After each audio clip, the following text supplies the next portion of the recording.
Are you trying to understand why your child has the biggest feelings and tantrums over the smallest things? Today, I want to talk about what is really going on when our children are seemingly overreacting. My name is Jodie Thornton, and let's get started. So when our children are having really big reactions to really small things, we've got a couple of scenarios that lead to this. So the first one is really about what happens when when a tantrum happens. So a tantrum is essentially your child has an emotional window, which I think Daniel Siegel was the person who called it a window of tolerance. And so if we think about that window of tolerance as like the maximum amount of unprocessed big feelings that your child can hold before they get overwhelmed.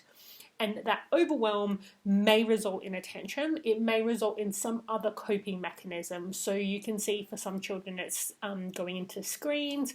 For some children it will be withdrawing. For some children it will be constant chatter. There's lots of different things, but tantrums are just one of the ways that we have to deal with an emotional overwhelm.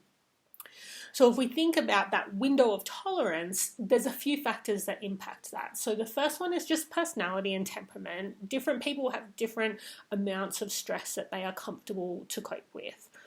The second one is that there are physical needs that can make our window of tolerance shorter or longer.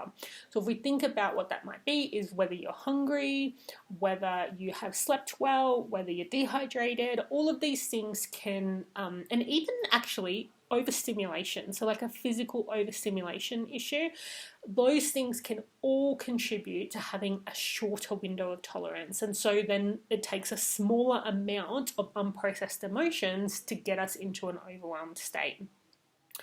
And when I say unprocessed emotions, what we're talking about is something happens for your child, then they have some feelings come up about that. And if they know how to process those feelings, the feelings dissolve. If we don't process them, the feeling will stay there. And then the next thing happened, and if we don't process that, the feeling stays there. And then the next thing happens, and it keeps going until either we get some relief in some form, or we get into an overwhelmed stage, right? So that's really what's going on when we have this process of becoming overwhelmed, which results in tantrums. So if we think about ways we can, and I will add, there's another factor that can change your window of tolerance, is things like if you have been through a lot of change. So our nervous systems find it much easier to be able to operate when we know what to do. So that can be things like having routines, can be things like stability in where you live and who's in your life. It can be stability around things like whether you're well or the people in your household are well. There's all sorts of things that basically, if there's change, that's more work for your nervous system. So that shortens your window of tolerance. So if you've gone through a stage of moving house, having a new partner, a divorce or separation, changing schools or daycares, all of these things can shorten our window of tolerance, and that means we get overwhelmed with less things happening in the first place. Now, another thing that can happen that will shorten our window of tolerance is when we go through what's called cognitive developmental stages. So you may know these in the baby years the baby 2 years.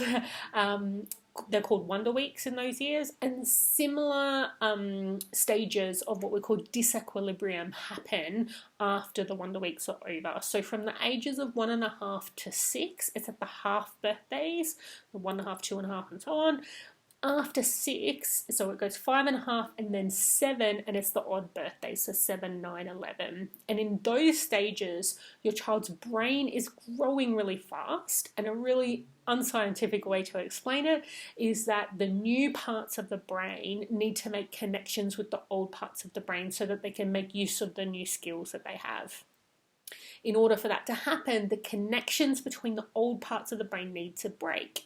And so that means all bets are off. And effectively, that's like on the inside of them, everything is new and different. Similarly to when we have change that's going on outside of us, it's a bigger drain on your nervous system.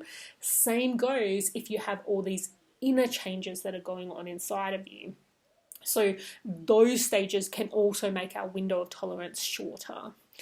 So if we think about then, if we're looking for why is my child getting upset at the smallest of things, if we've got any of these factors going on that are shortening the window of tolerance, then that's going to contribute to how well they're able to deal with unprocessed emotions. Now, if we think then about what happens when a particular issue comes up, if it's an unprocessed emotion, well, then what we need to do is process the emotions, right? So the more we can get through processing those feelings and making solutions that are healthy for our child and the people around them, then that's how we avoid getting to that point of overwhelm. Now, if we think about some other ways that can happen, like we have a big reaction to a seemingly small issue, a lot of the times we're misunderstanding what that small issue means to our child. So if you say to your child, no, you can't have a muffin right now, if your child is interpreting that as, I don't matter because baby always gets the food that she wants, but I can't have the food that I want, so I don't matter. It's a very different issue to I want the muffin that I want. It is a very different thing going on here. So often what we see as a really small thing is actually a really big thing for our child. It's a really important issue. And then the third thing, so we've got our window of tolerance might be smaller and therefore we're having what seems to be bigger reactions, but it's really just we were closer to the end of our overwhelm. The second thing is the issue is not as small as it seems.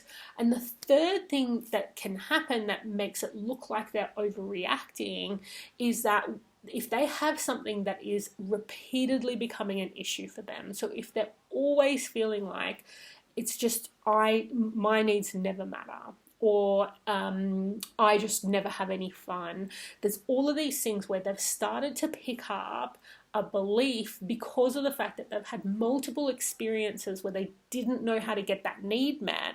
All of a sudden that need actually becomes a bit of a button for them, and so it's a really sensitive area. So if a small thing happens, their mind is going back to, it's actually their nervous system is going back to, this is just like all those other times and I could never solve it then and I'm not going to be able to solve it now.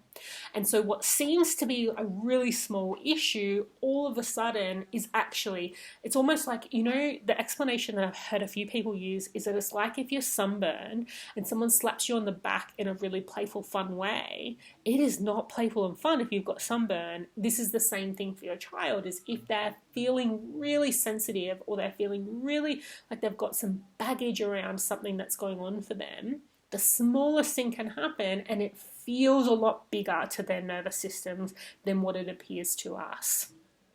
So what we want to do with those big feelings, we want to get to a place where your child can recognize what the feeling is, tell them, talk to you about what the need is that's underlying that feeling, and solve the problem, because then we don't have as many unprocessed emotions, which means we can, no matter how small their window of tolerance is, if we're processing every feeling as it comes up, we're solving the problem every time a feeling comes up, then we don't hit our place of overwhelm. So we don't have our child ending up in a place of tantrums.